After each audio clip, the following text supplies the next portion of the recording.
My sister slapped my daughter across the face in front of everyone. She didn't whisper. She didn't hide it. She laughed a sharp, triumphant sound and said, "Like mother, like daughter, both are useless."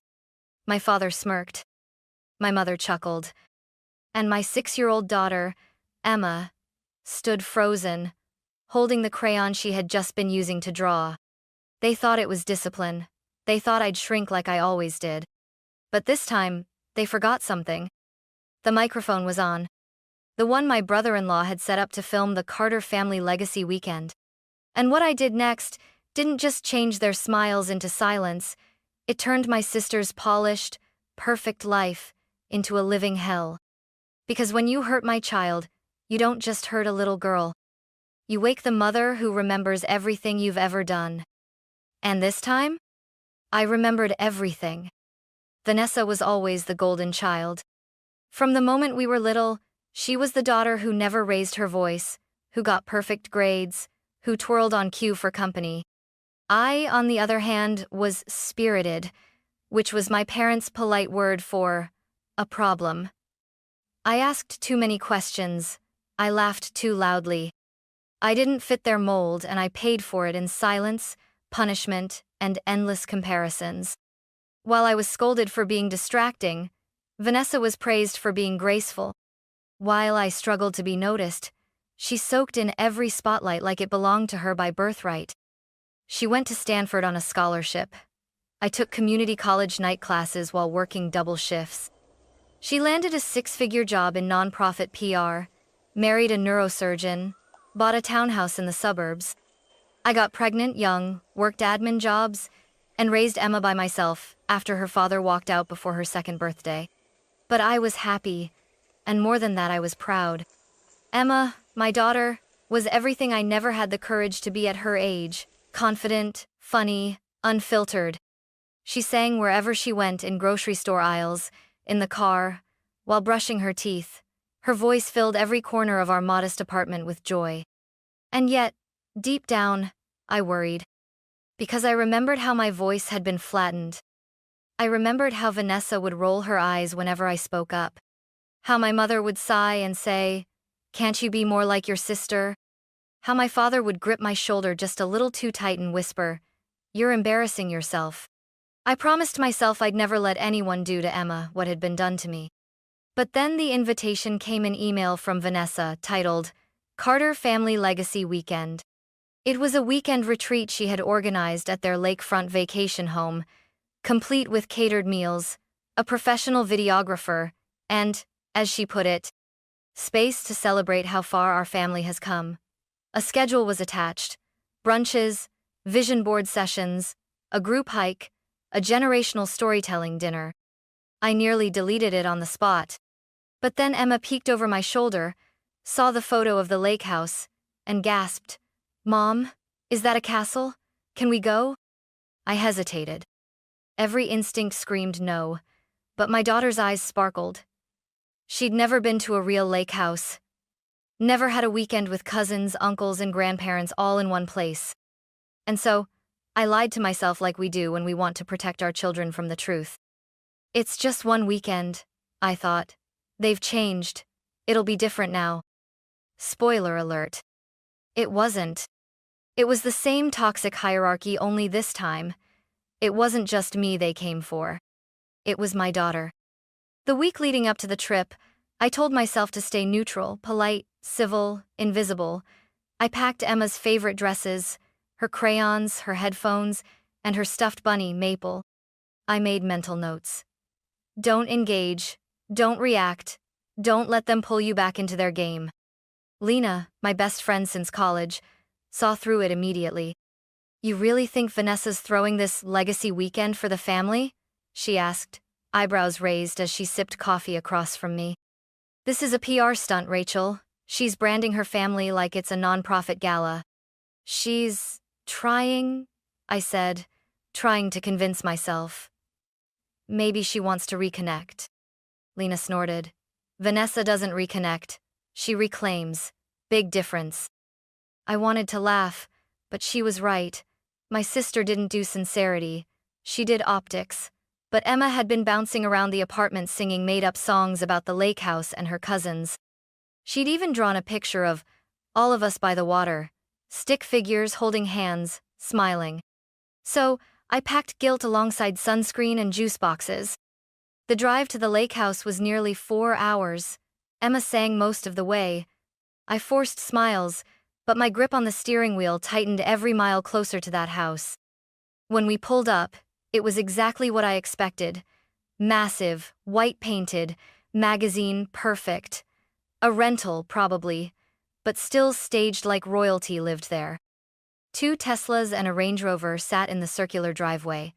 Someone had hired a valet. Emma gasped. It really is a castle. Vanessa greeted us at the door wearing linen culottes, gold sandals, and that curated smile she used for fundraisers. Rachel, she said like it physically pained her. You made it. She gave me an air kiss. Then she knelt to Emma's level. And this must be the songbird, she cooed. You've gotten so big. Emma beamed. I practiced a new song for everyone. Vanessa froze for half a second before recovering. How lovely. Inside, I saw the familiar cast of relatives. Aunt Bev, always gossiping. Uncle Don, always talking over people. My parents Gerald and Marilyn sitting like royalty in the great room. Drinks already in hand. The house was wired with small microphones, which Vanessa's husband, Mark, explained were for capturing candid family moments for the highlight reel. He handled tech stuff. Vanessa had hired a freelance filmmaker to cut together a sizzle reel of the weekend. Like a reality show? I joked. Mark chuckled. She wants to screen it at Christmas. I tried not to cringe. When we were shown to our room, the converted mudroom with a cot and no windows, I swallowed the insult. Emma didn't seem to notice. She was too busy talking about which cousin she'd play with first. She didn't know yet that in this house, joy was not just ignored. It was punished. The weekend had barely started, and the hierarchy had already been established. Vanessa was the star walking around with a clipboard and a headset, like she was producing a live television event. She barked orders at the caterers, smoothed her dress every time someone took a photo, and made sure the camera always caught her laughing, hugging, or pretending to listen. Meanwhile, Emma and I were treated like afterthoughts. At dinner, the first night, a catered 3-course meal served on long banquet tables. Under twinkle lights, we were seated at the far end, next to the kids and the less important cousins. Vanessa sat beside our parents in the center, surrounded by everyone she considered worth impressing. Donors, board members, high-profile friends, and her husband's colleagues. Emma had worn her yellow sundress, the one with embroidered stars, and spent the first half of the meal trying to be noticed. She offered to sing her song. She complimented Aunt Bev's earrings. She even tried to join a conversation about the lake by saying, "I saw a frog outside." No one responded. Her voice fell into silence, like a stone into a bottomless well. My parents made no effort to help. My mom gave a tight smile and said, "Let the grown-ups talk, sweetheart." My dad was too busy bragging about Vanessa's latest TV interview on a local news segment. You know, he said, swirling wine in his glass, they want her to do a TEDx talk next year, on legacy and leadership. Beautiful theme, isn't it? Vanessa smiled, like a queen receiving tribute. I stayed quiet.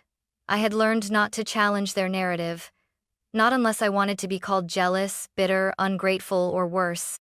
Emma leaned over to me and whispered, "Mom, why does Grandma only talk to Aunt Vanessa?" I squeezed her hand. Because sometimes grown-ups forget how to share attention. She nodded solemnly, like she understood more than she should. Later that night, in our cramped room, I found her coloring quietly by the door. "What are you drawing?" I asked. She held up the picture. It was our family, just like the one she drew at home, but this time, we were standing in a corner, far from everyone else. "They don't want us in the middle," she said matter-of-factly, "so I put us over here." My throat tightened. I wanted to tell her she was wrong, that we belonged, that blood meant inclusion. But I couldn't lie, not after everything I'd seen. Instead, I kissed the top of her head and said, Thank you for making space for us, even when they won't. She smiled, completely unbothered. But I was bothered. I was furious. Because the patterns I thought I had escaped were circling back only now. They had found a new target. And I wasn't going to let that happen again. The next morning started with fresh waffles, curated music, and more fake smiles. Vanessa floated from table to table like a hostess at a political fundraiser, kissing cheeks and laughing too loudly at stories that weren't funny. Meanwhile, Mark continued setting up mics and repositioning cameras. Emma wore her pink cardigan and carried her coloring book. She tugged at my hand as we entered the great room where brunch was being served. "Can I sing today?" she whispered. "The new song I made up?" I hesitated. My instinct said no to protect her, to keep her safe in the margins. But then I looked at her face, hopeful, beaming, so eager to share joy. I nodded. Just wait for a good moment. She beamed and skipped toward the kids' table near the window, her crayons clutched in one hand, her stuffed bunny in the other. The adults were already 2 mimosas deep by the time Emma began humming, then singing, a soft, lilting tune about stars and sunlight and dancing animals, pure 6-year-old magic. At first, no one noticed. But then Vanessa's eyes twitched. She glanced toward the sound, forced a smile, and kept chatting with my dad. But Emma's voice grew louder, more confident. She hit a high note and giggled mid-lyric. That's when Vanessa's smile dropped. "Rachel," she called across the table, voice sugary and sharp, "could you maybe ask your daughter to lower her voice a little? Some of us are trying to talk." I opened my mouth to respond gently, diplomatically, when Emma, unaware of the tension, launched into the chorus. And that's when it happened. Vanessa stood. Her chair scraped hard against the floor. She walked briskly across the room, past the clinking glasses and paused conversations, right up to Emma, and before I could move, before anyone could blink, she raised her hand and slapped my daughter across the cheek. The room went silent. Even the string music on the speakers seemed to falter. Emma dropped her crayon. Her hand flew to her face. Her eyes, wide and shocked, searched for mine. And then Vanessa said loud and clear, her voice echoing across the great room, "Like mother, like daughter, both are useless." She laughed. Not a nervous chuckle, a full, unapologetic, delighted laugh. My father leaned back in his chair, smirked, and added, "Well, she needed to learn some shame." My mother sipped her drink, not even looking up. I was frozen for a single second. And then I wasn't. I crossed the room in 5 steps and scooped Emma into my arms. Her face was burning red, her body shaking with confusion and hurt. I looked at Vanessa. I looked at my father. And I said, loud enough for everyone to hear, "You just made the biggest mistake of your life." Because what they didn't know, what they never thought to consider, was that the microphone in the chandelier was on. And everything had just been recorded. The silence after Vanessa's slap wasn't relief. It was tension. Charged. Awkward. Heavy. Emma was sobbing into my shoulder now, her tiny hands fisted in my cardigan. Her cheek was bright red. Her voice, the one that used to echo through every room we'd ever been in, was now reduced to hiccups and whimpers. Vanessa stood there, arms crossed, unapologetic. She didn't even glance at the camera sitting 5 feet away from her. "Well," she said with a shrug, "someone had to do it." I turned slowly to face her. "You hit a 6-year-old for singing." Vanessa scoffed. "You call that singing?" Then my father chimed in again, folding his napkin like he hadn't just watched his granddaughter get slapped. "Discipline builds character. You were never disciplined enough, Rachel. That's why you ended up alone." Something in me snapped. But not in the way they expected. I didn't scream. I didn't cry. I stood up straighter. And I looked straight at Mark, Vanessa's husband, who was frozen by the corner with a remote still in his hand. "Mark," I said clearly, "is the mic still recording?" He didn't speak. He just gave the faintest nod. Vanessa paled. "What are you talking about?" "The documentary mic," I said calmly. "You said it records ambient audio. You told me earlier it was hooked up to catch natural family moments, remember? Vanessa looked toward the chandelier. Then to the hallway. Then to Mark. You wouldn't, she began. But he was already moving. Quietly, carefully, unplugging the receiver. That's when she panicked. Mark, I swear to God if you give her that. He didn't respond. He didn't look at her. Because for the first time maybe ever, Mark had seen something that crossed a line even he couldn't ignore. You slapped a child on camera, he said softly, and you laughed about it. My mother finally stood. Oh, don't be dramatic. It was just a tap. I turned to her. A tap that left a mark. A tap that made my daughter cry. A tap you watched and defended. Mark met me in the hallway 20 minutes later. I was packing our overnight bag. Emma was curled up on the bed, clutching her bunny, her cheeks still damp. He held out a small black USB drive. This is a copy of the raw audio. The camera footage goes to the editor next week, but I figured you'd want this. I looked at him, stunned. Why? He hesitated. Because she's my niece too, and no child should ever be humiliated for being joyful. I took the drive. That's when I knew this wasn't just a bad weekend anymore. This was evidence. They had finally made the mistake of hurting someone who had a voice, and this time, I wasn't going to let them twist it, bury it, or blame it on me. This time, I had proof. And what I did next? It wouldn't just shake my sister's curated world. It would burn the mask right off her legacy. By the time Emma and I pulled out of the driveway, the sun had barely passed the tree line. No one tried to stop us. Not Vanessa, not my parents, not a single cousin or aunt or uncle. The Carter family had seen a slap. I had seen a fracture. But they hadn't seen the rest of it, not yet. We drove straight to Lena's. Emma was quiet in the back seat, her cheek still pink from the hit, but she hummed a little, a broken melody of the song she didn't get to finish. I blinked back tears and tightened my grip on the steering wheel. I wasn't running, I was starting. At Lena's apartment, I told her everything. She didn't ask questions. She just put on tea, handed me a notebook, and said, "Let's map this out." And that's exactly what we did. The next day, I took Emma to a pediatrician, who documented the red marks still faintly visible on her cheek. Then we met with a child psychologist, who gently asked Emma about what happened. Emma said the words slowly, like they hurt to say. She said my singing was bad. Then she hit me. Then she laughed. The psychologist looked at me, her expression tight. She's showing signs of acute humiliation. It's good you brought her in now. I added the medical notes to a growing file. Then, I opened my laptop. Vanessa had spent years building her public image. Director of a community arts nonprofit, frequent speaker at youth mentorship summits, a self-declared advocate for child confidence through creativity. She posted on LinkedIn about cultivating brave spaces for self-expression. I reread those words while holding the audio file of her slapping a 6-year-old for singing. No rage, no outbursts, just method. I wrote 3 professional emails. To the board of her nonprofit.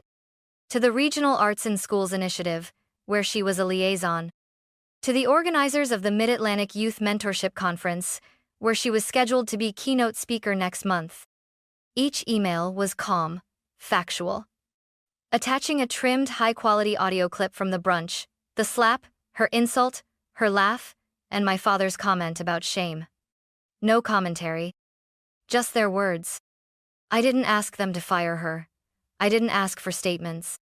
I simply wrote, as someone concerned about the emotional safety of children in leadership environments, I felt ethically obligated to share this recording. And I hit send. The first call came the next morning. It was the nonprofit board chair. We've received a troubling report, she said carefully. Are you the mother in the audio clip? Yes. And the child? That's your daughter? Yes. There was a pause.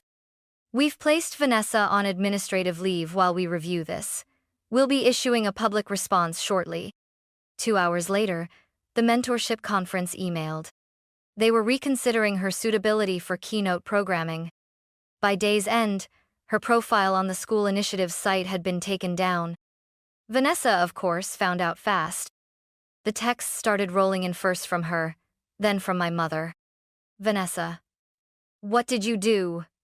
You're ruining my reputation. Mom. Rachel, this is family business. You didn't have to go public. Vanessa again. You think this makes you a hero? You're vindictive, bitter, as always. I didn't respond. I didn't need to. Because the world she'd carefully built, the one full of staged smiles and borrowed morality, was finally cracking. And it wasn't because I told a lie. It was because I told the truth. For the first time in my life, silence felt like power. I didn't post the audio online. I didn't write some scathing essay. I didn't even respond to Vanessa's desperate emails, which had quickly shifted from furious to pleading. I let the facts do the talking. The nonprofit issued a statement. We are committed to environments where all children feel safe and heard. In light of recent concerns, Miss Carter has been placed on indefinite leave. It was short, clinical, brutal in its finality. The mentorship summit replaced her name on the speaker list within 48 hours. And Emma? She began to sing again, quietly, at first, in the bathtub, in the hallway. Then one night, she sang while brushing her teeth, the same song she never got to finish that day. I didn't cry until I left the bathroom. A few days later, the phone calls started. Not from Vanessa, not from my parents. From other family members. My cousin Jules called and said softly, I was sitting 3 chairs away. I saw everything. I should have said something. I'm sorry. My Uncle Nate emailed to say he had seen Vanessa push his son into a cabinet once for making too much noise, and he hadn't spoken up. Even Aunt Bev, usually too busy gossiping about everyone to care about anyone, left a voicemail saying, I used to think Vanessa was just stern, but now, I think I watched her turn into your father. Those words stuck to my ribs. I didn't forgive them all immediately. Some I didn't respond to. But for the first time, the cracks in our family structure weren't coming from me. They were coming from people who had always been silent. Lena hosted a small dinner for what she jokingly called my real family. Emma helped bake the cornbread. Mark came, too, without Vanessa. I wasn't surprised. He handed Emma a new sketch pad and looked me in the eye. I'm sorry I didn't step in sooner. I nodded. You did the most important thing. You turned on the mic. That night, Emma sat on the couch between me and Lena, sketching a picture of a house. This time, we weren't in the corner. We were in the center, smiling. My mother called again the next morning. We need to talk, she said curtly. About what? You've torn this family apart. I laughed, not out of cruelty, out of clarity. No, Mom, I just refuse to keep taping it back together. She hung up, and I stared at the phone and realized something profound. I didn't feel small anymore. For the first time since I was a child, I had said no, and meant it. Not for revenge. For Emma. For the voice they tried to silence and the one I was just beginning to find. 6 weeks after the slap, I hosted something I never thought I would. Not a confrontation. Not a campaign. But a celebration. A small one. In our apartment. Just people who showed up when it mattered. Lena brought her famous peach pie. Mark came with his son, quiet, wide-eyed, and polite. Jules and Aunt Bev arrived with armfuls of flowers and juice boxes. Even Dr. Harris, Emma's child therapist, dropped by for 10 minutes just to say, "You're doing everything right." Emma was glowing. She wore a blue dress and had placed star stickers on her cheeks like freckles. At some point, she slipped away from the snacks and walked toward the center of the room with quiet determination. "Mom," she whispered, tugging on my sleeve, "can I sing now?" I froze for a second, part awe, part fear. "You don't have to," I said gently. "Only if you want to." "I want to," she said. I practiced. The room quieted as Emma stepped onto our living room rug, like it was a stage. She began to sing. Not the cartoon theme song from that awful weekend. This was new, something she'd written herself. A gentle melody about strong hearts, and stars that still shine even when clouds try to hide them. Her voice was soft at first, then stronger, clearer, confident. And I cried. Not because I was sad, because I was witnessing healing in real time. The arc of pain to power in 6-year-old form. When she finished, everyone clapped. Mark had tears in his eyes. Lena mouthed, "She's magic." I knelt down, hugged her tight, and whispered, "You have the bravest voice I've ever heard." Later that night, after everyone had gone, I sat on the couch with a blanket around my shoulders and the remains of joy still lingering in the air, empty glasses, music notes, soft laughter echoing in my head. My phone buzzed. A message from Vanessa. Just 2 words. "You win." I stared at it for a moment, then deleted it. Because this wasn't about winning. It was about breaking a cycle that had kept generations of women in our family, small, quiet, and bruised by shame masked as discipline. Vanessa had tried to silence Emma. My parents had laughed. And in that moment they taught me the most important lesson of my life, that family is not built on blood. It's built on protection, on listening, on showing up. And that sometimes, to save your child and yourself, you have to burn the old blueprint and draw your own map. With crayons. With voice. With light.